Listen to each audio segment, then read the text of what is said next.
চারটি important tips আপনাদেরকে দিব। আশা করছি এটা বাস্তব জীবনে অ্যাপ্লাই করলে আপনি অনেক কিছুই মোকাবেলা করতে পারবেন। আমাদের জীবনে দুইটা পর্যায় আসে যখন আমরা কোনো চ্যালেঞ্জের সম্মুখীন হই। প্রথম পর্যায় হচ্ছে আপনি চ্যালেঞ্জের সম্মুখীন হয়ে চ্যালেঞ্জের ভারে নুয়ে পড়বেন, অর্থাৎ হার মানবেন। আর দ্বিতীয়টা হচ্ছে নেতিবাচক মনোভাব নিয়ে সেটাকে মোকাবেলা করা।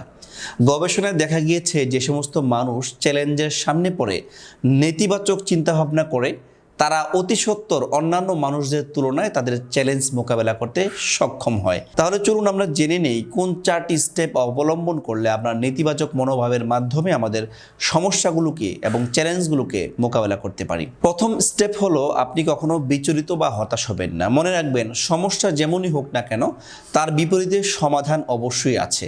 তাই বিচলিত হবেন না, সমস্যার সমাধানের পন্থা অবলম্বন করুন। দ্বিতীয়ত বিষয় হচ্ছে সমস্যাটার উৎস থেকে সেটা আপনি খুঁজুন এবং তার বিপরীতে কোন সমাধানটা আপনার জন্য উত্তম হবে সেটাকে বাছাই করুন।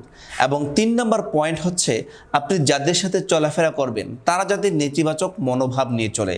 আপনি যদি ফ্রাস্ট্রেটেড হতাশাবাঞ্চক ব্যক্তিদের সাথে চলাফেরা করেন তাহলে আপনি কখনোই মন থেকে সাহস পাবেন না এবং ইতিবাচক মনোভাব আপনার ভিতর তৈরি হবে না।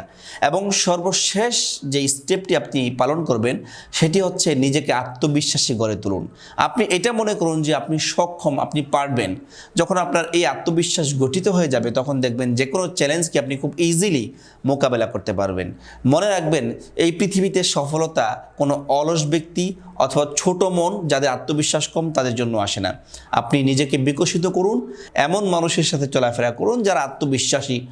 ইনশাল্লাহ দেখবেন আপনার সমস্যাগুলো আপনি অচিরেই কাটিয়ে উঠতে পারবেন। ধন্যবাদ সবাইকে। আসসালামু আলাইকুম ওয়া রাহমাতুল্লাহি ওয়া বারাকাতুহু।